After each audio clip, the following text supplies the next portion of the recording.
Estamos, ahora sí, venimos en vivo, está funcionando todo, correcto. Unos minutos de demora, estábamos ajustando todo con Diego porque se viene una gran presentación, una clase con mucha, pero muchísima información. Me adelantaba antes, Diego, que no sabe si le va a entrar toda la información en una hora, así es que te doy la bienvenida. Ya te preguntaba en el chat desde qué ciudad nos estás mirando, siempre nos gusta saber de dónde vienen para saber qué tipos de cultivos de pronto están, qué tipo de cultivo tienen en este momento y hacer una capacitación mucho más a medida. Aclaraciones brevísimas antes de darle la palabra por fin a Diego. En el encuentro de hoy vamos a dialogar sobre siembra y venta de oleaginosas orgánicas certificadas. Desde hace unos meses entablamos relación desde Agrojusto con Mapo para empezar a brindar cada vez más información sobre el mundo orgánico, sobre la certificación de productos orgánicos. Recordemos que Mapo es la institución no gubernamental que convoca a las distintas organizaciones, personas, actores que forman parte del mundo orgánico para llevar más soluciones, para hacer la voz que porta los mensajes frente a legislaciones, frente a acuerdos que se desarrollan para beneficio de todos los productores de este sector. No mucho más para decir. Diego no nos puede ver en este momento, pero te acabo de sumar, Diego, a la presentación, así es que te doy la bienvenida formalmente y gracias por sumarte. Bueno, gracias Micaela, buenas tardes a todos. Sí, es medio raro tener que hablar a la pantalla solamente sin ver a nadie, pero bueno, vamos a tratar de hacerlo. Y va a salir Eh, espectacular. Te Bien. cuento, Diego, que no, bueno, en el chat te están dejando un montón de mensajes, desde Pergamino, desde Magdalena, Buenos Aires. Está Mariana del Pino conectada, vicepresidenta del MAPO. Gracias, Mariana, ella nos mira desde La Plata. Cuando vos quieras, Diego, yo solo te voy a interrumpir si hay alguna pregunta en relación a lo que estás comentando y si no las hay, aguardo hasta el final de la presentación para indicarte si han preguntado algo. Bien, sí, vos interrumpime cuando sea oportuno. Eh, yo estoy desde que me recibí en la Facultad de Agronomía de la Universidad de Buenos Aires, estoy dedicado a llevar adelante empresas, esquemas, sistemas productivos, negocios con lo que es la producción orgánica. Estoy actualmente en Tres Arroyos. En realidad vivo hace unos 25 años con mi familia acá. Tengo 4 hijos. Y desde Tres Arroyos me muevo un poco por toda la Pampa, incluso a veces por otros lugares también. De alguna manera me he especializado en todo lo que son producciones orgánicas extensivas. Y también me tocó y participé de todo lo que fue el inicio del MAPO. Soy socio fundador del MAPO. Y de alguna manera fui generando experiencia. No me dedico a dar charlas o a dar clases. Lo que yo les voy a contar hoy es a partir de mi experiencia de andar todos los días en el campo. Estoy todos los días o regulando una sembradora o haciendo una jaula de novillos. Me dedico como les decía, más que nada a todo lo que es producción extensiva. La idea hoy es hablar de la programación de siembra y venta de oleaginosas, porque así me lo pidieron, pero muy lejos está en mi ánimo de darles cualquier tipo de receta. O sea, aquellos que vinieron a buscar algún tipo de receta para sembrar o vender o tener éxito con un cultivo de oleaginosas, este no es el lugar. Mi idea es hacer una explicación abarcativa para que se entienda cómo creo yo que hay que emprender una empresa o un desafío como este digamos, en estos tiempos. Entonces, mi idea es repasar muy rápidamente definiciones, estadísticas, hablar algo de cómo es la certificación en la Argentina para entenderlo. Se ve, ¿no? La presentación, Micaela, o sea, ya cambió de Sí, página. perfecto. Perfecto. Entonces, mi idea es repasar muy rápido algunas cuestiones generales para entender desde qué lugar les voy a estar contando esto. Hablar un poco del concepto general de lo que es llevar adelante un cultivo orgánico. Después ir específicamente a algunos tips, algunas cosas de lo que tiene que ver con el manejo de un cultivo. En alguna de las presentaciones en Instagram vi también que comentaban el tema de olivos. Yo no soy un experto en olivos para nada. Trabajo con una empresa que tiene un olivar de unas casi 600 hectáreas acá, en donde también se hace el aceite y demás, pero digamos, no soy un experto, pero creo que el concepto general de lo que les voy a tratar de contar en este rato que tenemos, sirve no solo para conducir un cultivo como girasol, sino sirve para conducir cualquier tipo de cultivo. Después, sobre el final, voy a hacer un poco mención a las condiciones o a los conceptos básicos que yo entiendo que hay que tener para poder comercializar este tipo de productos, porque ya vamos a ver la diferencia que tiene con lo general, y después les mostraré 2 o 3 fotos de ilustrativas como para bajarlo a tierra y ver que esto de alguna manera es son varias empresas las que están y varios productores. Además, trabajo ya hace unos 12 años como asesor, coordinador del grupo Pampa Orgánica Sur. Somos 9 productores, todos extensivos, y mucha de esa información, mucha de la información que tengo hoy aquí surge de todo el trabajo que hacemos en este trabajo grupal, ¿no? Entonces, a ver, lo orgánico no es que ahora se puso de moda y de alguna manera esto empezó ahora. Hay toda una historia atrás. Arranca un poco, quizá algunos dicen que el padre de todo esto es Rudolf Steiner, con su primer libro, ese curso de agricultura biológico-dinámica, en 1923, pero después hubo otros autores que escribieron varios libros. Creo que es importante tenerlos como referencia. Albert Howard, Chabusu Hubert, Bill Mollison, en Australia, Fukuoka en Japón, todos enfocando o todos yendo hacia lo mismo. Y hitos en la historia de importancia digamos, para tener en cuenta es que en 1972 IFOAM, se crea IFOAM, en el 2000 Estados Unidos saca su normativa propia, y ahí, en concordancia con IFOAM, y ahí es cuando entra Estados Unidos, todo lo que es el mercado de productos orgánicos avanza y tiene un crecimiento fenomenal. En la Argentina hay una historia más reciente, pero bueno, si está mirando Mariana Alpino, creo que ella fue parte de esos inicios, cuando era una chiquilla. Después, en el 93, la normativa oficial en la Argentina sale a partir de todo un trabajo de los productores en ese momento orgánicos, 93-94. El MAPO se funda en el año 95, después hubo una ley nacional, después salen varios libros, hay muchos libros. Uno muy interesante es el de la producción orgánica en la Argentina, que se editó desde el MAPO en su momento, es casi una biblia de toda la historia de lo que fue. Y por último, el tema de los grupos Pampa Orgánica, que hoy por hoy hay 3 grupos orgánicos trabajando, uno que se denomina Pampa Orgánica Norte, otro Pampa Orgánica Sur, y el tercero sería los Percherones. Todos nos juntamos cada tanto, tenemos plenarias y abordamos toda nuestra problemática y tratamos de darle solución.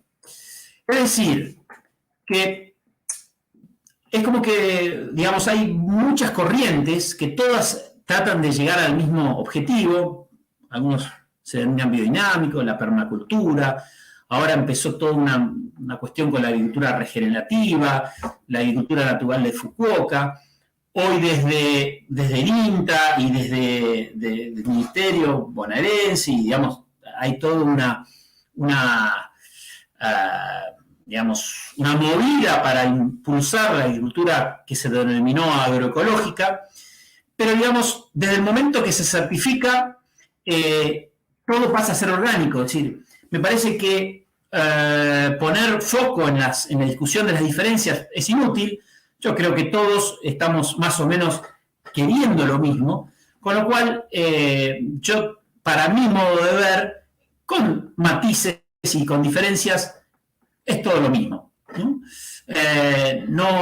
Digamos, mi presentación aquí se va a basar en lo orgánico por una cuestión de que hay una certificación detrás y que hay unas normas. Es decir, la certificación lo que hace es marca la cancha, ¿no?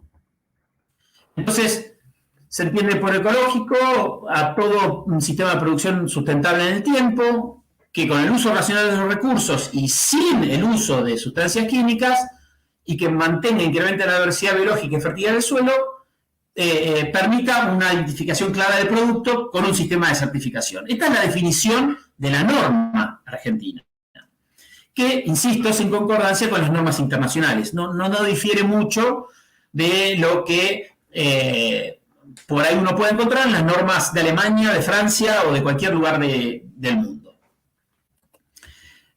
Cuando nosotros miramos, para tener un pantallazo muy rápido, esto es información del FIBE, fíjense los 3 primeros países en hectáreas orgánicas certificadas, ¿no? Australia con casi 36 millones, Argentina con 4, Uruguay aparece con 3 millones, me sorprende, desde el 2019 al 20 hay un ingreso muy fuerte de Uruguay, pero, digamos, hay producción orgánica en todo el mundo, ¿no?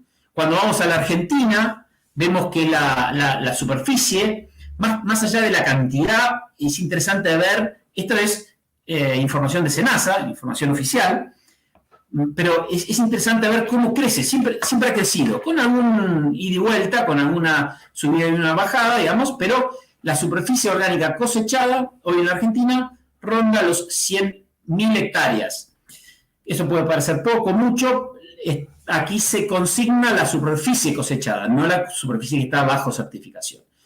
Lo mismo pasa con la superficie ganadera. Fíjense que ha tenido crecimientos y bajadas, y eso tiene que ver mucho con los vaivenes de la política agropecuaria o la política de exportaciones y, digamos, de incentivos con los diferentes gobiernos. Hoy por hoy tenemos unas casi 3.600.000. Es decir, que en la Argentina hoy la producción orgánica supera los 4,5 millones de hectáreas a nivel nacional, y es, digamos, en el concierto del mundo, una superficie muy importante, y es uno de los primeros países digamos, en hectáreas certificadas. Cuando vemos toda digamos, si nosotros hacemos un cuadro de la cantidad de productores, hoy hay en el país unos 1.300 y pico de productores, fíjense la diferencia entre uno y otro, y en el caso de Mendoza, que, digamos, Agrojusto entiendo que tiene como base en Mendoza, fíjense cómo ha crecido y cómo Mendoza tiene 230 empresas certificadas, o sea que es una de las provincias que más productores orgánicos tiene, ¿no? 2 o 3 palabras del sistema de certificación para entender, antes de entrar en lo puntual que nos convoca hoy, pero que me parece importante entender.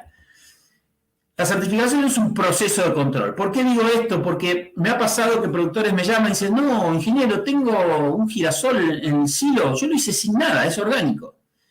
No, bueno, pero no es orgánico porque tiene que estar certificado. No, bueno, pero no lo podemos certificar. No. La certificación es un proceso que tiene que iniciarse desde antes que se siembra. Es decir, que tiene que cumplir con las normas de la producción orgánica argentina, y que eso tiene que ver con un montón de información que hay que recabar, con inspecciones, con evaluaciones técnicas, para después garantizar la calidad orgánica. ¿Y cómo se otorga esa certificación? Mediante un certificado de calidad, una vez que todo el proceso anterior de control se cumplimentó. Entonces, ¿qué puede certificarse como orgánico? En realidad, toda producción, elaboración, comercialización, importación, exportación, todo lo que sea cambio de titularidad. Es decir, yo puedo venderle un girasol a una planta, le emito un certificado, esa planta de aceite utiliza ese certificado para avalarlo ante su certificadora, que puede ser la misma u otra, y con eso sacar un aceite, por ejemplo, de girasol, que puede venir de varios productores con varias empresas diferentes de certificación.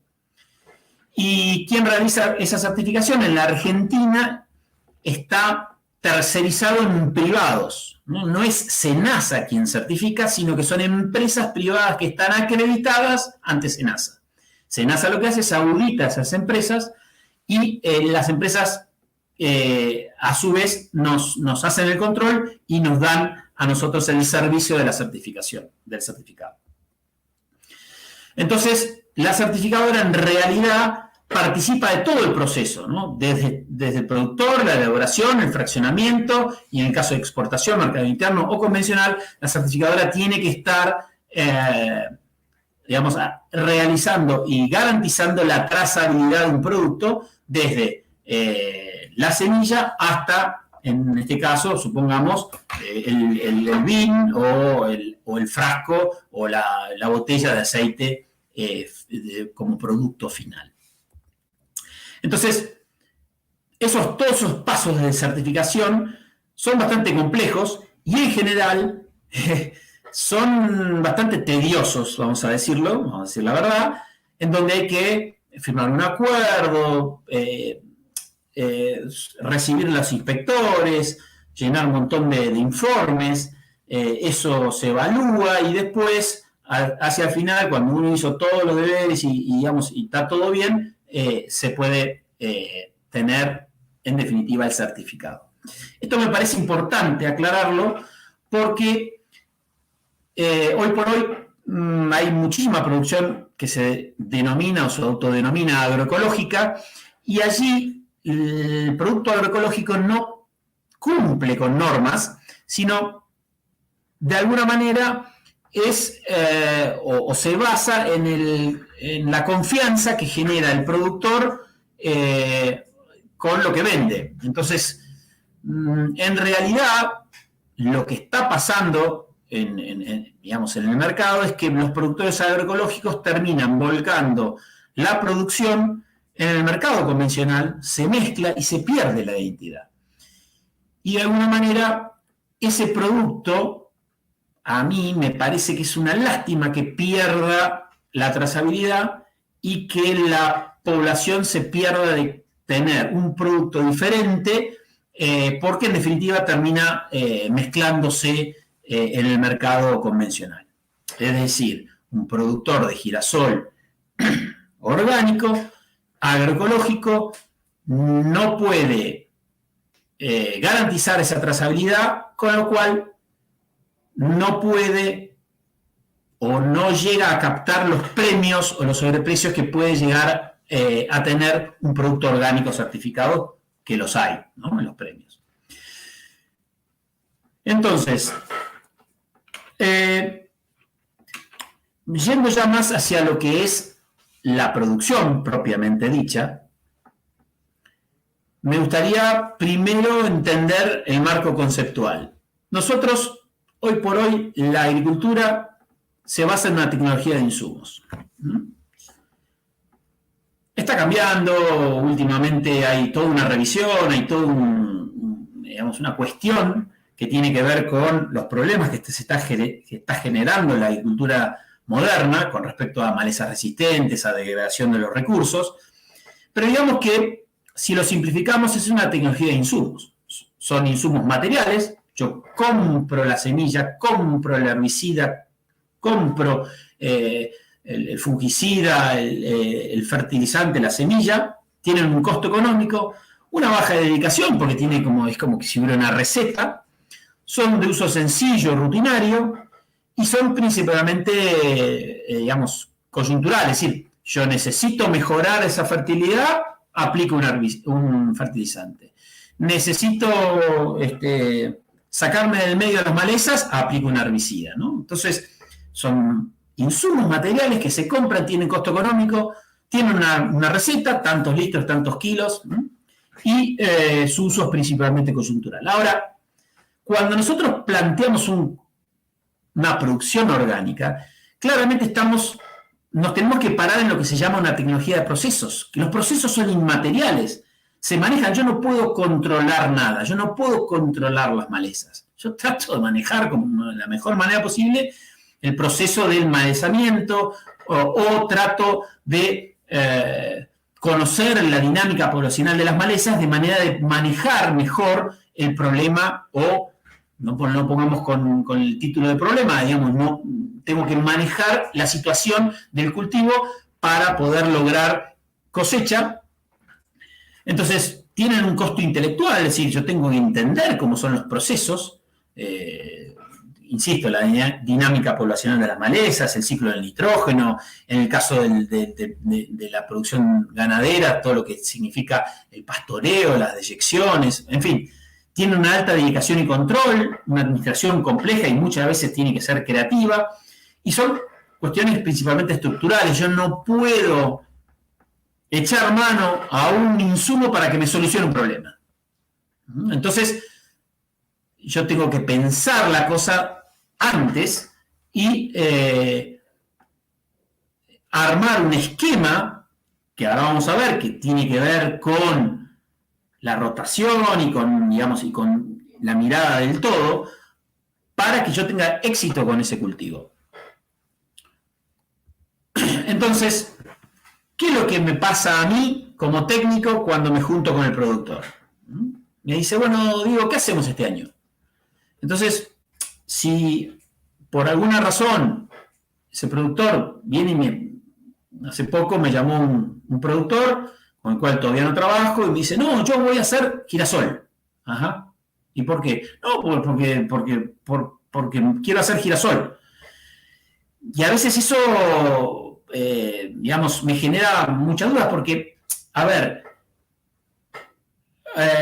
cuando yo me toca gestionar una empresa, una chacra, un campo, una empresa, como quieran llamarlo, yo tengo que pensar un poco en las características ecológicas de la región. Es decir, yo no puedo hacer cualquier cosa en cualquier lugar. Claramente, hay lugares donde se da mejor el trigo, en otros lugares se da mejor el girasol, en otro lado no se da el maíz, en otro lado no es para soja, o no es para, hablando de los 4 principales cultivos, ¿no? Pero, tengo que tener en cuenta las características ecológicas de la región, la capacidad de uso de la tierra, la demanda del mercado y la sustentabilidad. Si ustedes me dicen, yo hago girasol sobre girasol varios años, pero no, lo hago sin insumos. Bueno, pero eso no es sustentable en el tiempo. O aquellos que vienen y me dicen, no, porque están pagando el girasol orgánico, están pagando un montón. Guarda, nosotros no tenemos en un planteo orgánico, insisto, herramientas para pegar volantazos, herramientas para solucionar problemas coyunturales. Entonces, mi criterio es, pensemos muy bien qué se va a hacer en función de estos 4 puntos. Y siempre tomar estos 4 puntos en consideración. No solamente las demandas del mercado. Quizá un productor convencional que tiene herramientas, como hay en muchos casos, productores que hacen soja hace 10 años y siguen ganando dinero. Y siguen haciendo soja porque el mercado es bueno y porque se paga bien. Ahora, no toman en cuenta la capacidad de suelo tierra, no toman en cuenta la sustentabilidad del esquema productivo, y a veces se siembra soja en cualquier lugar porque la tecnología me permite sortear algunos problemas técnicos que a veces no son de difícil solución en un planteo orgánico. No vamos a repasar las ventajas de la rotación, pero es muy importante esto. porque quien se aparta de este concepto empieza a tener problemas en la producción. Además está decir que incorpora diversidad, la biodiversidad en un planteo orgánico es la base. Ahí les comenté al inicio algunos libros, yo tomo como ese manual de agroecología que escribió Santiago Sarandón y Claudia Flores como realmente un libro muy importante, hace muchísimo hincapié en la biodiversidad, es algo que tiene que estar en un planteo, más allá de que nosotros hoy por hoy estemos analizando sembrar un cultivo. Incorpora estabilidad ecológica y económica, utiliza el máximo potencial del productivo de la tierra, evita la multiplicación de malezas, contribuye a la estabilidad de las cosechas, facilita la no utilización de insumos y hay una distribución más uniforme del trabajo durante todo el año. Si yo tengo un campo de 500 hectáreas y resulta que se me ocurre sembrar 500 hectáreas de girasol, no, digamos, realmente eso, no, digamos, es una cosa que por ahí puede llegar a funcionar un año, pero no en el tiempo. Entonces, la foto de un campo, por decir un ejemplo, de 500 hectáreas, va a tener en cualquier momento del año varios cultivos, un poco de pastura, un poco de verdeo, un poco de trigo, un poco de girasol, en caso de que sea un campo que tenga aptitud para todos los cultivos. Entonces, la cría y la ganadería y la invernada tienen una importancia fundamental, ya sea en el momento en que descansa el suelo y descansa con la incorporación de una pastura, o con la incorporación de verdeos largos de vicia y avena, o planteos donde hay un periodo de descanso. Es en general ese tipo en ese momento el descanso o la utilización de esos lotes en ese momento es con la ganadería. Y la ganadería, en definitiva, permite recuperar, como vamos a ver algo cuando veamos la fertilidad física y química de los suelos, cuán importante es ese periodo de ganadería dentro de mi esquema productivo. Vamos a tocar, o les voy a comentar muy rápidamente algunas cuestiones que tienen que ver con las diferencias entre un cultivo orgánico y convencional, como para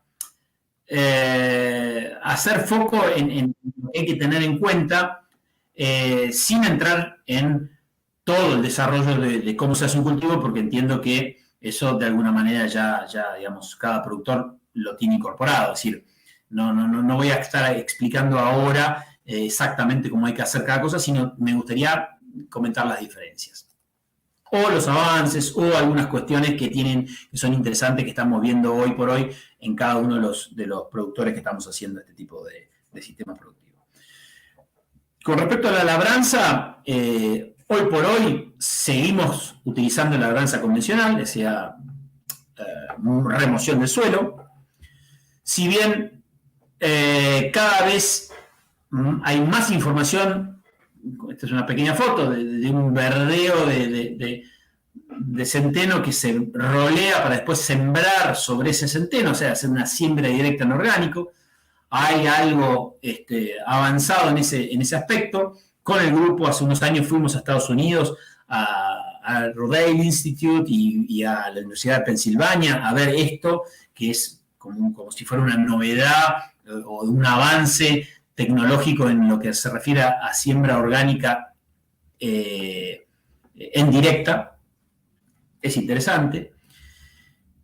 Pero en general nosotros utilizamos por ahora lo único que, digamos, que hay a mano, que es la labranza, como digamos, convencional, con laboreo. Cuando nosotros, muchas veces el productor me dice, bueno, Macanudo, dijimos, vamos a hacer girasol, tenemos decidido hacer girasol, bueno, ¿qué variedad, qué híbrido utilizo? Claro, cuando uno mira la cantidad de híbridos que hay en el mercado, se pega un mareo bárbaro. Uno lo que hace, ¿qué hace? Va a la red de ensayos de la zona y dice, bueno, en la zona este es el híbrido de girasol que mejor funciona. Está bien, pero en nuestro caso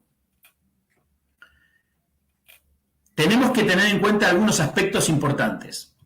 Esa red de ensayos, en general, todas las redes de ensayos, lo que, digamos, primero hacen hincapié y más importante, se toma la importancia principal es el rendimiento. Pero nosotros, en los planteos orgánicos, nunca vamos a tener la posibilidad que el cultivo exprese su máximo potencial. No podemos fertilizar, desyullar o tener todo sin malezas, sin el efecto de la plaga ni nada, porque nuestros cultivos, de alguna manera, se tienen que defender solos o, por lo pronto,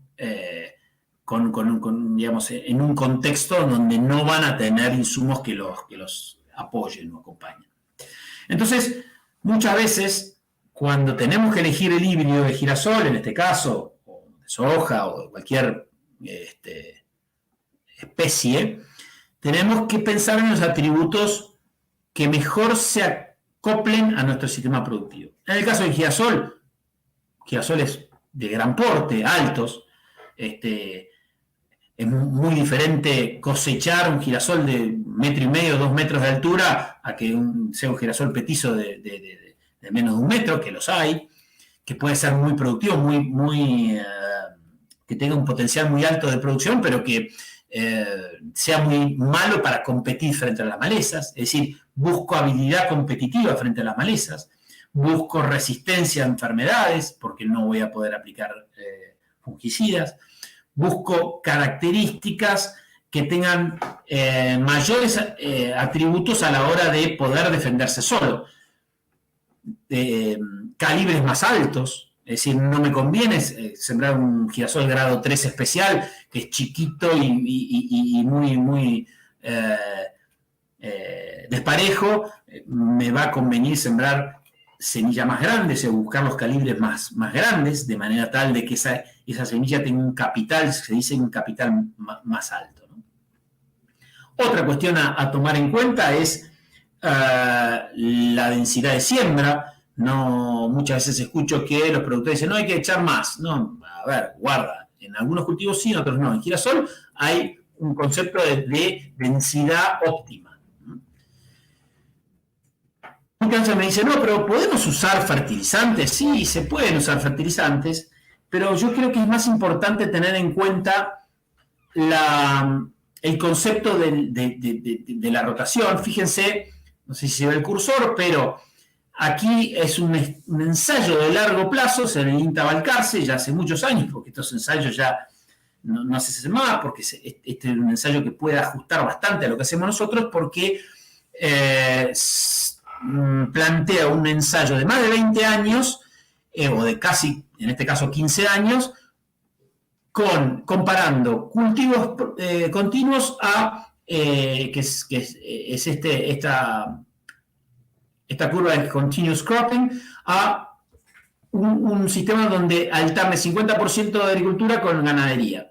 Entonces, ahí vemos cómo cuando arranca el ciclo agrícola, pierde lo que se llama el carbono orgánico, pero que después con la pastura lo recupera, ¿no? La levantada recupera casi a los parámetros iniciales. Eso cuando se refiere a fertilidad química. Lo mismo con la fracción de carbono liviano, que es otra forma de verlo. Fíjense, cuando entramos en el ciclo agrícola, cae la fracción de carbono liviano, pero cuando entramos en el ciclo de pastura, rápidamente recuperamos esa fracción de carbono liviano, que es otra forma de medir la fertilidad química y que está muy relacionada con la materia orgánica. Fíjense, cuando hablamos de fertilidad física, es decir, la estabilidad de los agregados, como la nube de puntos de un sector donde está bajo agricultura continua tiene una menor estabilidad de los agregados a un esquema donde hay pastura, en donde el suelo se agrega mejor, tiene mayor capacidad y mayor profusión de raíces, y hace que la estabilidad de los agregados en un planteo con la incorporación de pasturas genera mayor estabilidad de agregados y por ende mayor fertilidad física. Pero digamos, claramente lo que más me preocupa a mí no es la falta de fertilizantes o digamos, o las cuestiones que tienen que ver con el manejo de cultivos. Digamos, lo más problemático para nosotros es el manejo de las plagas. Y tampoco diría yo que es gran dificultad el tema de los insectos. Creo que desde el año 95 que estoy con producciones orgánicas, les diría que casi no he perdido cultivos por algún efecto de bichos, de plagas insectiles, sino sí nosotros, o en mi caso, siempre me centro mucho más en lo que es las malezas, y ahora vamos a ver. Pero claramente nosotros podemos tener un objetivo de manejo o un objetivo de control, ¿no? Quienes utilizan herbicidas o plaguicidas o insecticidas tienen un objetivo de control, es decir, minimizan las pérdidas, matan todo y liberan recursos para que el cultivo se pueda expresar. Nosotros tenemos un objetivo de manejo, decimos, tenemos que mantener el tamaño poblacional de las distintas plagas en niveles lo suficientemente bajos para que yo pueda tener éxito en mi cultivo. Entonces, es muy importante conocer esa interacción de la plaga y el cultivo, la dinámica poblacional de la plaga, si son insectos, en qué momento aparecen esos insectos, si tienen varias generaciones, de qué manera y en qué momento o bajo qué condiciones climáticas interactúa y cómo se integra en todo el componente del ecosistema para entender cuándo y cómo a mí me complica alguna plaga o algún insecto. Entonces, hay reductores de stand, hay consumidores de tallos y que atacan y que me complican todo lo que son tallos, otros que comen más que nada hojas, otros que van directamente al grano, otros como los pulgones y las chinches que generan problemas en todo, digamos, en toda la planta. Entonces, esto me da la pauta de que, o por lo menos tratamos, es de conocer exactamente cuáles serían los problemas en cada uno de los cultivos y en cada uno de los momentos del cultivo con alguno de los insectos, de manera tal de poder realizar acciones, ya sea indirectas o directas, en frente a las plagas.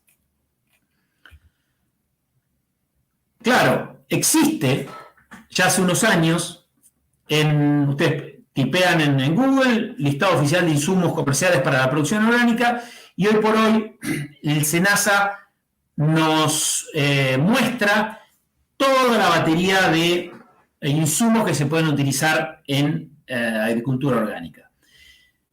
Lo que se dice es que si está en ese listado, lo van a poder usar. Si no está en ese listado, no se puede usar, por más que esté vendiéndose y esté liberado en el mercado, y eso se utiliza. Entonces, hay repelentes, hay insecticidas de control total, hay algunos insecticidas específicos, hay un montón de desarrollo en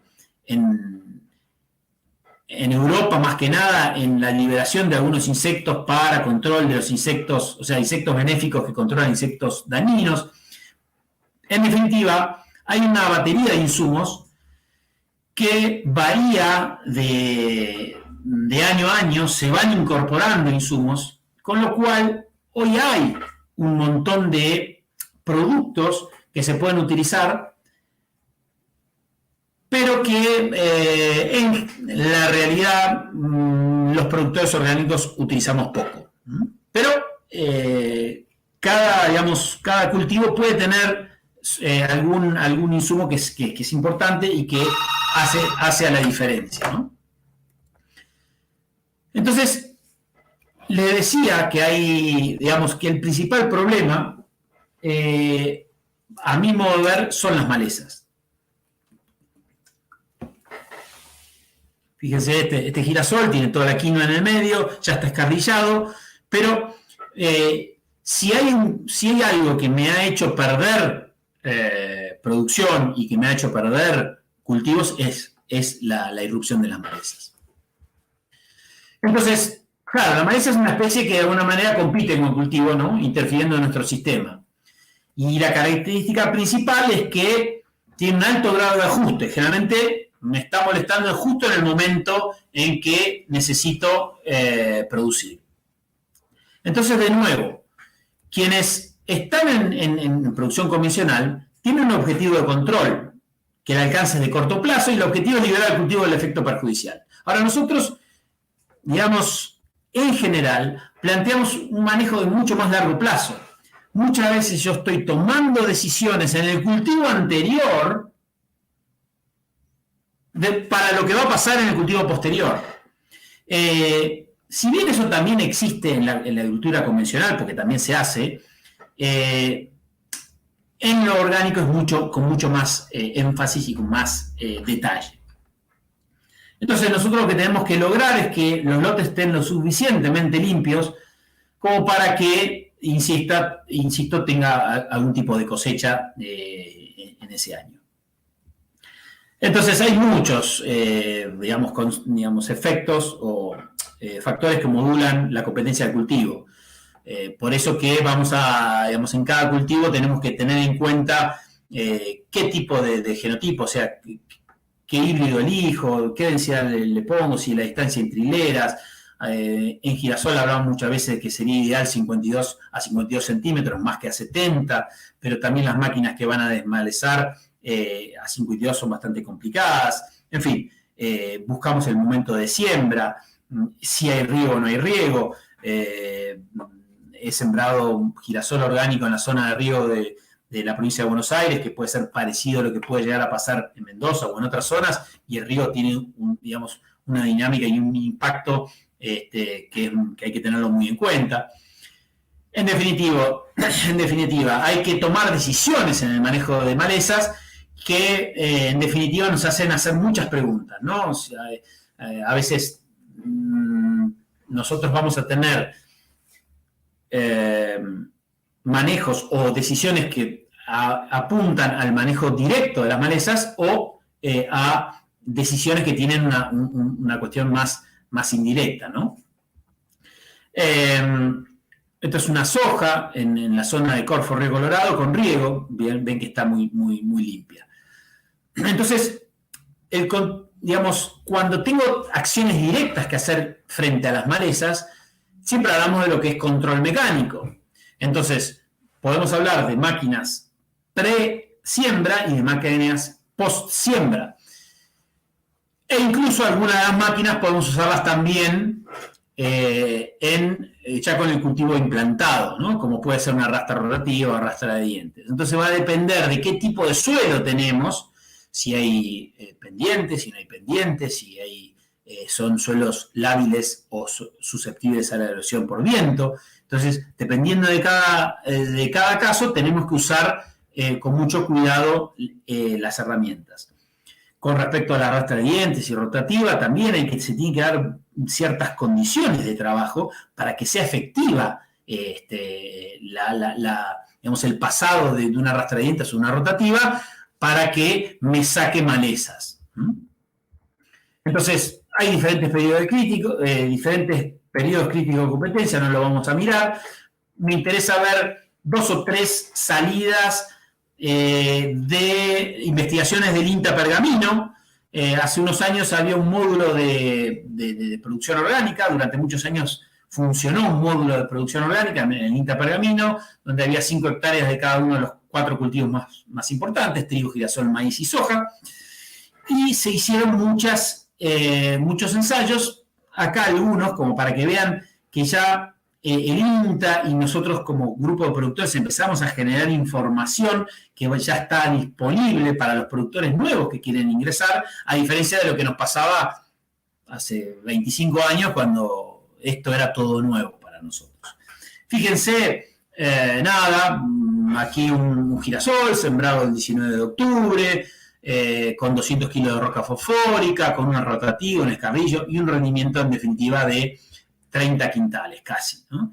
Y, digamos, qué buena reducción de la densidad de las malezas se logró con respecto a la población inicial con este planteo de una rotativa y un escardillo. Después se han hecho muchos ensayos con calor, es decir, con máquinas a base de quemantes, con combustible como gas, muy interesante, y entonces se analizaron en cada uno de ellos cuándo y cómo pasarlos. Entonces aquí ven los tratamientos que han habido, convencional, o sea, con herbicida. Fíjense que con herbicida,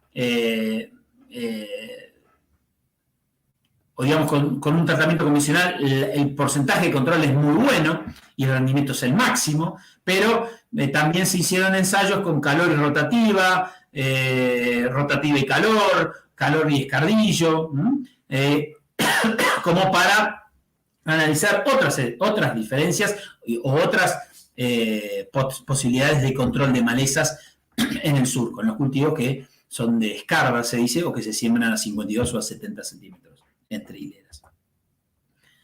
Otro análisis, otro ensayo muy interesante es la utilización de ácido acético. El ácido acético, ustedes saben, eso digamos, sería el vinagre. Digamos, el vinagre tiene una concentración más cercana al 5%, pero si yo logro levantar la concentración de ácido acético, y eso es muy fácil de conseguir por el lado de Mendoza, con toda la industria del vino, que puede conseguir diferentes concentraciones de acético, como el ácido acético sería el herbicida natural y de control casi total. Fíjense qué cantidad de malezas controló el acético, ¿no?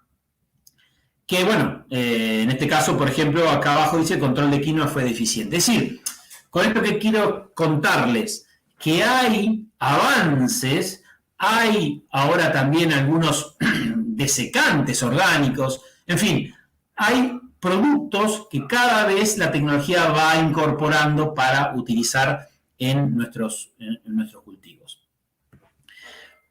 Pero, claro, hasta ahora les comenté muy rápidamente algunas diferencias, algunas cuestiones con respecto a lo que es tranqueras adentro, es decir, lo que yo decido hacer dentro de mi lote, de mi campo. Y, de alguna manera, lo titulé como la tecnología de procesos. Ahora, en los planteos orgánicos también hay que trabajar tranqueras afuera. Mi negocio o digamos, mi emprendimiento no termina con la cosecha. Quizá un productor convencional sí, porque él cosecha, después va a un camión y se olvida, porque eso va a la cooperativa, va al mercado, va a la bodega del barco, es decir, se terminó ahí. Ahora, cuando yo planteo un cultivo orgánico o un negocio orgánico, tengo que trabajar a tranqueras afuera. Y ahí es donde, digamos, hago foco en lo que se llama la estrategia de valor producto. Es decir, nuestros cultivos, por más que estemos hablando de girasol, soja, maíz o trigo, si uno toma un puñado de girasol en la mano, orgánico, y lo compara con uno convencional, y lo mira, son iguales. Sí, está bien, por ahí el orgánico está más sucio, tiene más palitos, más malezas y demás, pero digamos, yo no puedo descubrir la diferencia entre uno y otro. ¿Cuál es la diferencia? La diferencia es el proceso de certificación. Uno está certificado y que me avala y me dice que sí, y el otro no lo tiene. Entonces, aquí es importante entender que esto es un instrumento de diferenciación. Así como son las marcas, la denominación de origen, la certificado de calidad, la certificación orgánica es un instrumento más de diferenciación que me permite captar esos precios, esos premios que el consumidor está dispuesto a pagar para asegurarse un producto más inocuo, de mejor calidad o que potencialmente no tenga contaminantes. Ahora, para que todo esto funcione tiene que haber un marco institucional, por eso que les contaba todo el inicio. Es decir, de nada sirve que yo tenga un certificado que el mercado no lo avala. Para que sea orgánico o digamos, el marco institucional de lo orgánico tiene mucha importancia, porque hay una normativa de SENASA, hay una ley nacional que se promulgó en el año 99, que nos da un paro legal, es decir, yo no puedo vender nada orgánico, no puedo ponerle la palabra orgánico a un producto que no lo es. Y si yo descubro que hay alguien que está vendiendo un producto con la denominación de orgánico y no está certificado, puedo accionar legalmente contra esa persona. Es decir, yo tengo respaldo legal. Hay toda una cuestión de recertificación internacional, hay una ONG como el MAPO, que es la que nuclea a todos los productores, comercializadores, certificadoras, productores, digamos, a todo el movimiento orgánico en la Argentina, que está en concordancia con IFOAM, que IFOAM es la Federación Internacional de Movimientos Orgánicos. Es decir, IFOAM, MAPO y finalmente un isólogo que tenemos en Argentina, de manera tal de que cuando ustedes vayan a cualquier mercado, al supermercado o local y levanten la botellita de aceite de girasol, por ejemplo, si dice orgánico, tiene que tener este isólogo. Con ese logo, uno rápidamente descubre que ese producto es orgánico. Entonces, ¿qué es lo que estoy produciendo yo? Yo estoy produciendo una especialidad, producto diferenciado. ¿Qué es lo que estoy produciendo? Estoy haciendo hincapié en los sabores, en los olores, en los colores. A diferencia de un commodity, un girasol orgánico es una especialidad y el girasol que no es orgánico es un commodity. Se mezcla, eso, digamos, va ¿a dónde? A otro mercado. Se mezcla, o sea, blending, ¿no? Altos volúmenes, tecnología continua. Nosotros tenemos identidad preservada, tecnología discontinua. Nosotros producimos para consumidores puntuales, para segmentos del mercado. El commodity va para un insumo de la industria, mercados masivos, en donde, en el caso nuestro, hacemos contratos. En general, no sembramos nada que no esté previamente vendido. Es decir, ¿qué quiero decir con todo esto? Que nosotros, al hacer un girasol orgánico, tenemos que pensar con la cabeza de una especialidad. Y tenemos que tener en claro que es una especialidad. Con lo cual, los canales comerciales habituales de un commodity no aplican para la especialidad. Yo tengo que tener siempre eso separado, tengo que tener trazabilidad, ¿no? Tengo que entender que el mercado es un mercado de contrato. Ese ejemplo que yo le puse de que viene un productor y me dice, tengo girasol orgánico, pero ¿cómo? ¿No lo hiciste para quién? ¿Para qué mercado? ¿Quién te lo pidió? ¿No? Es decir, hay que hacer hincapié en ese tipo de cosas, ¿no? Es decir, el objetivo nuestro es vender un servicio. En definitiva, si ustedes se levantan esa botella de aceite de girasol, es como que es una cosa especial, ¿no? Y lo que insistía, se produce lo que se vende, a diferencia de un commodity donde se vende lo que se produce y el mercado siempre absorbe todo lo que yo pueda producir. Nos ha ocurrido que por ahí cultivos o productos orgánicos no tienen un canal habitual de venta y hay que esperarlo, entonces, en definitiva, no se vende todo lo que se produce. Y la estrategia es de diferenciación, como dijimos, ¿no? Entonces, de darle valor al producto, a diferencia de un commodity que es tratar de hacer el menor costo posible, o sea, producir con el menor costo posible. Entonces, las claves competitivas son completamente diferentes. No puedo pensar un cultivo, ya sea girasol, cártamo, que estamos haciendo cártamo orgánico también, que es una oleaginosa más de invierno, o cualquier cultivo que en definitiva tiene que ir sobre el esquema de una especialidad, ¿no? Nosotros, como grupo de productores, muchos de los del grupo mandamos el girasol a esta planta, que de MBS en Lincoln, de Franco Verastegui, también un socio del MAPO, y miembro de la comisión directiva. Él tiene esta planta, donde hace 100% productos orgánicos, ya sea aceite de sésamo, de colza, de soja, de maíz, de girasol. Fíjense, en un momento sacó esta marca, no sé si la seguirá teniendo, pero fíjense el isologo, el logo de la certificadora, o también se vende en bulks, o sea, o en bines, ¿no? El aceite de esta manera.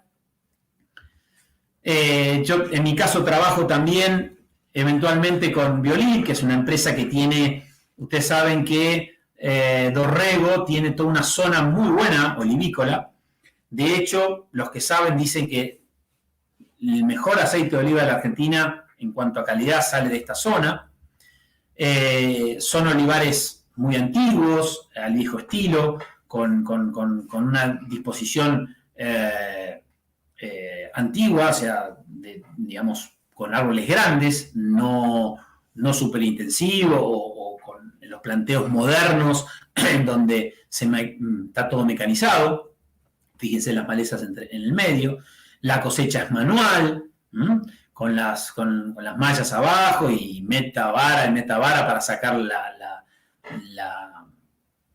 fruta. Y termina en este tipo de envase. Es decir, si bien hay muchos de estos conceptos que no aplican para una producción perenne, como puede ser el olivo, que en este caso tiene casi 60 años de vida, esos olivos, sí los conceptos básicos y generales. Es decir, en nuestro caso, no tenemos que pensar solamente en la producción, sino previamente y antes de sembrar, tenemos que estar pensando en qué vamos a hacer con ese producto, cómo lo vamos a almacenar, a quién se lo vamos a vender, cómo se lo vamos a entregar, cuándo se lo vamos a entregar, si me exigen limpieza, si me exigen, ¿no? Un montón de cosas que tienen que ver con digamos, el tranqueras afuera, que muchas veces quien no toma cuidado de ese aspecto, finalmente no tiene éxito en lo que es el negocio en su conjunto. Hasta aquí lo que tenía para contarles muy rápidamente. Hay muchísimo más material. Estoy dispuesto a preguntas. Si querés, dejamos de compartir. Micaela, no sé si estás por ahí. Ya dejé de compartir. Podés volver vos también no sé si vos me estás viendo. Perfecto, ahora sí. Ahí estamos. Así ya estás más cómodo. Agradecerte primero, como siempre, porque súper cargada de información. Te cuento algunas preguntas que nos fueron llegando. Algunas las fuiste respondiendo igual porque se anticiparon a la presentación. Alguien preguntaba por qué tipo de insumo utilizan para las semillas y en estado vegetativo de los cultivos. Lo hiciste notar en la presentación. No sé si querés hacer algún comentario más sobre eso. Sí, puedo, sí, hay muchas cosas. Hemos usado diferentes insumos. En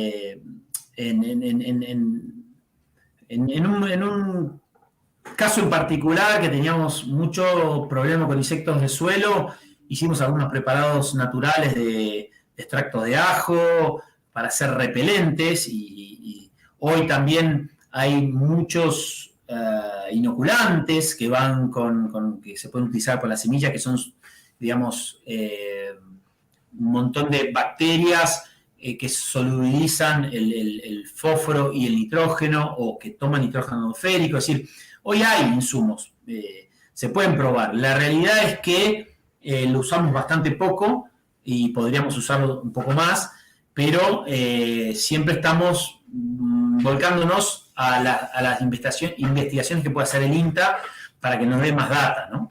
Pero en girasol se usan muy pocos insumos. De hecho, en la agricultura convencional, en un planteo convencional, también se usan menos insumos que en otros cultivos, ¿no?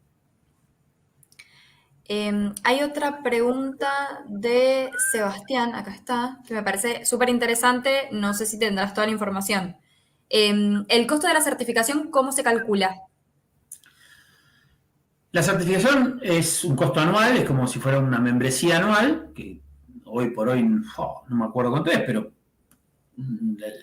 honestamente no es un problema la certificación. Y después se cobra por porcentaje de lo que uno ha vendido. Uno puede tener, por ejemplo, una empresa certificada y ese año no haber vendido nada orgánico, entonces uno no paga, no paga ninguna certificación más que el fee anual y las inspecciones, ¿no? Es decir, uno tiene que, dependiendo del esquema de producción, puede tener 1, 2, 3, 4, 5 inspecciones, y bueno, en función de eso es lo que va a pagar, porque uno paga una inspección, un monto anual, y después un porcentaje que depende del producto y de cómo se comercialice, puede ser el 1%, o sea, del 0,x% al 1%, pero no más del 1%. Y no tiene costo de inicio de trámite. Sí, por eso tiene un costo anual. Claro, Creo pero es una que, membresía. claro, es como si fuera una membresía.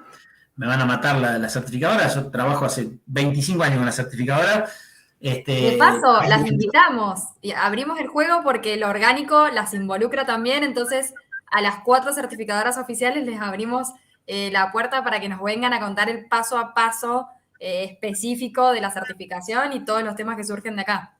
Es que es fundamental. Yo creo que es nuestra empresa aliada, número uno. Sin ellas no podríamos hacer todo esto, pero también nos peleamos un montón, ¿eh? Nos peleamos un montón y nos agarramos. Porque, claro, a nadie le gusta que vengan a pedirle información porque es tedioso, pero es la única forma de que poder diferenciarnos y de ser genuinos.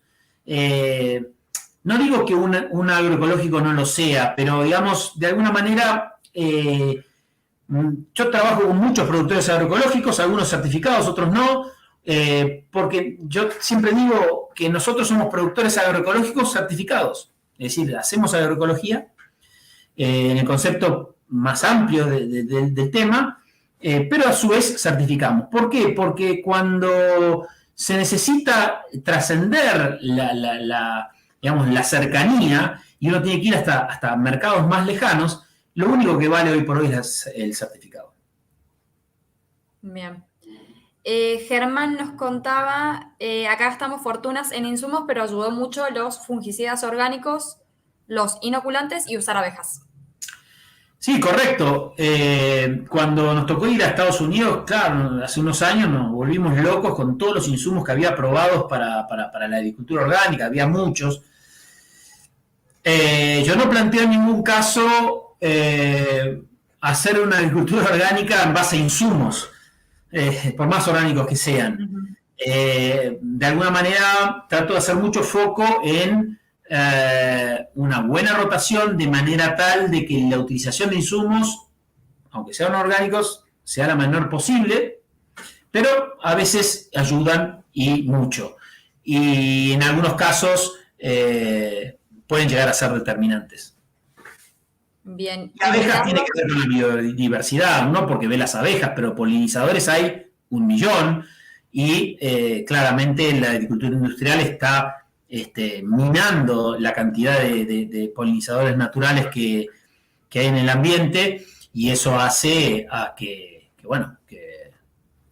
sea cada vez más difícil y haya que estar prestando atención a que por lo menos generar biodiversidad en la chacra que a mí me toca gestionar. Ahora, si yo tengo una chacra de 10 hectáreas en el medio de productores convencionales y, digamos, va a ser difícil porque no es un ambiente tan, digamos, las plagas, los insectos benéficos, todos no terminan donde termina mi campo.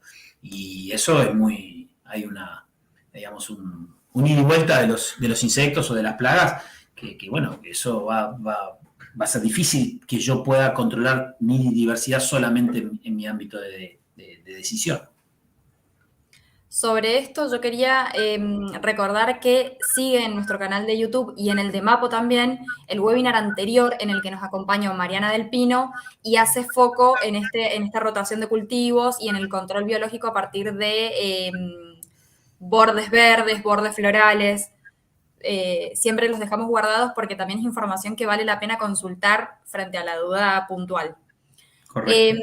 Dejé ahí banner para que siempre se pongan en contacto con Mapo. Es un grupo muy grande de productores profesionales del agro que, como les contaba al principio, nuclean toda la información para que si estás en proceso de certificación puedas despejar dudas o recibir, conocer cómo lo logró otro productor de otra zona. Y si estás un poco perdido y no sabes cómo ponerte en contacto con la certificadora y demás, Mapo también te va a poder guiar para que este proceso sea un poco más fácil y que llegue a buen puerto. Contar por último que, a pedido de Darío, Mapo está con una convocatoria abierta de productores orgánicos con capacidad de exportación para que puedan inscribirse y recibir la información necesaria para sacar la producción hacia el exterior. Esto lo encuentran en la página oficial de Mapo o en sus redes, está todo comunicado. En muy poquitos días salimos con un descargable gratuito de Mapo y Agrojusto sobre estos temas que venimos trabajando. Una primera edición a mi gusto porque va a haber tiempo de sacar segunda, tercera con mucha más información. Es amplísimo el mundo orgánico para seguir hablando. Agradecerte, Diego, una vez más por acompañarnos. Dejo ahí el banner para que se sumen en Agrojusto, conozcan, si llegaron acá a través de la red Mapo y no conocen qué estamos haciendo, pueden buscarnos en las redes, en nuestra plataforma www.agrojusto.com.ar y conocer cómo una vez que ya estén con la certificación y que ya sean parte del movimiento Mapo, puedan sumarse a la plataforma y hacer que esa producción llegue más fácil al mercado. Nada más de mi parte, Diego. ¿Algo que quieras agregar? Veo más comentarios. No, digamos, es alucinante hoy cómo la comunicación fluye y cómo se puede acercar más rápido información, porque yo me acuerdo cuando arrancamos en el 95, 96 con todo esto, cada uno estaba en su mundo, era muy difícil la interacción, y hoy hay muchas plataformas como la de ustedes que acercan información y que realmente hacen que el proceso de conversión o de transición hacia una agricultura más sustentable sea más fácil y más rápida. Sí, a full. Y también esta posibilidad de redes como Mapo que te conectan con otras personas que están pasando lo mismo. Podés tener información de alguien que ya pasó por lo mismo, entonces es muy valioso. No me quiero ir sin acercarte a unas preguntas que ingresaron más tarde. Mariana, ¿hay algún insumo que no esté aprobado en Argentina que sepas que sí lo está en otras partes del mundo? ¿O tecnología como alguna específica para control de malezas? Sí, en su momento vimos algunas cosas.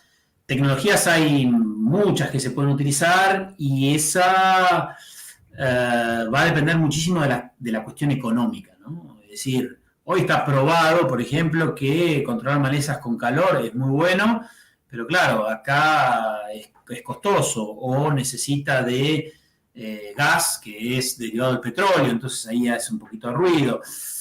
En algunos lugares, todo lo que sea la tecnología de yuye manual, bueno, se puede usar, pero en otros lugares no se puede usar o no se puede acceder por los costos o porque no hay personas. Insumos, es muy interesante el mercado de insumos. Hay una persona en nuestro grupo, que es Juan Magadán, que como que se especializó en eso. Yo les diría que a todos aquellos que necesiten información de insumos, tienen que llamarlo a Juancito, que Magadán conoce todos los insumos, está en ese tema. Paso el chivo, es H2O Control, que es una empresa con la que él trabaja y que hace fungicidas, orgánicos y demás, pero de alguna manera se ha especializado en todos los insumos que hay en la Argentina y los conoce muy bien, y él es nuestro referente. Es decir, lo que ha permitido el avance de todo esto del orgánico es que cada vez vamos encontrando más referentes, y cuando hay algunas dudas puntuales, uno ya sabe quiénes son los referentes y rápidamente puede evacuar sus dudas, ¿no? Así que Mariana, preguntale a Juan Magadán. Y queda comprometido, Juan, para hacer una específica de insumos. Sí, sí. Vamos con Luciano, que lo vi conectado desde bien temprano. ¿Usan consorcios microbianos de aplicación foliar con actividad bioestimulante? ¿qué opinas de Bacillus subtilis y Trichoderma?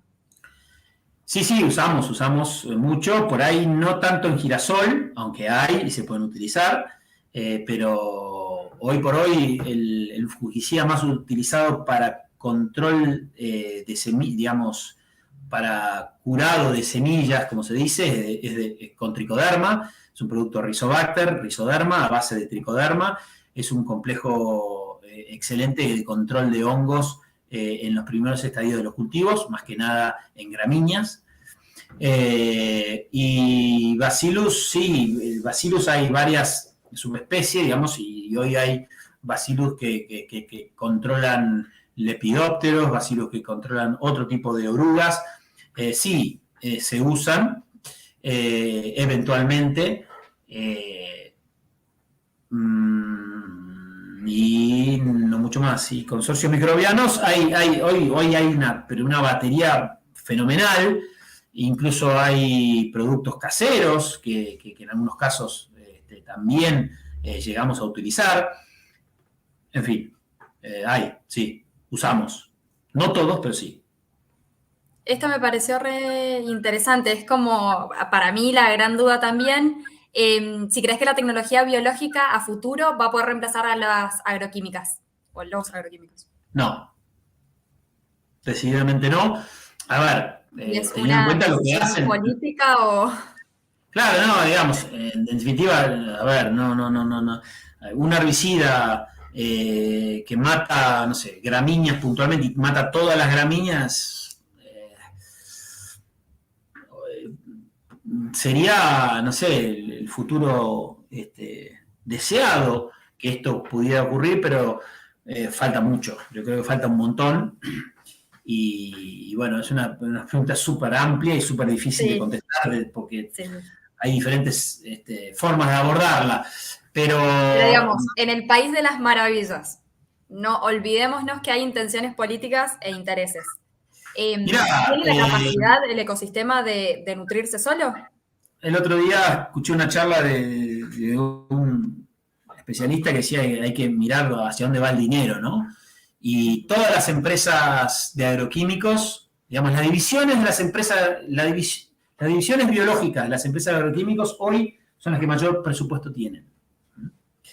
¿Qué quiere decir esto? Que todas las empresas están investigando sobre biológicos, ya sea solubilizadores de fósforo, de nitrógeno,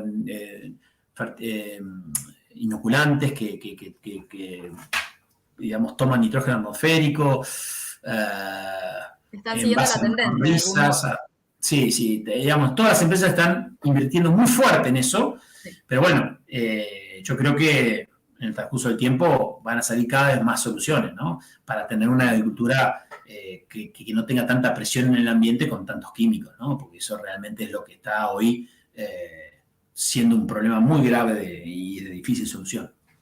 Sí, bueno, nosotros que operamos en la industria de los alimentos y la vamos siguiendo, las grandes corporaciones productoras de alimentos están haciendo el mismo recorrido, están poniendo equipos de investigación, están involucrándose con la temática, un poco bien difundido por los ODS, tratando de alinearse a estos ODS planteados por la ONU, y otra parte por los hábitos de consumo que están cambiando y los consumidores empezamos a reclamar otro tipo de prácticas. Correcto, sí. Agradecimientos, después te invito, Diego, a que revises este evento guardado en YouTube, porque la gente te agradece, que ha estado muy lindo la presentación, hay un montón de palabras de elogios para vos, así que ahí invitado a darte una vuelta. Gracias una vez más, y nos volvemos a encontrar a todo el que le interese el próximo miércoles, 18 horas también. Venimos con un webinar sobre hidroponía avanzada con la Academia Verde al Cubo, con quienes ya tuvimos también una primera edición. La intención ahora es profundizar sobre el webinar anterior para productores con más experiencia en el tema. Invitadas e invitados, y nos vemos la próxima semana conmigo. A Diego, esperamos verte en las redes. Diego, ya saliste, ahora hacenos cápsulas de video, hacenos todo eso que a nosotros nos gusta. Soy malísimo, ¿no? No se nota para nada. Pero bueno, muchas gracias a todos los que les gustó. Esa es la idea y hay mucha más información y aquí estoy para compartirla. Muchas gracias. Buena tarde para todos. Adiós.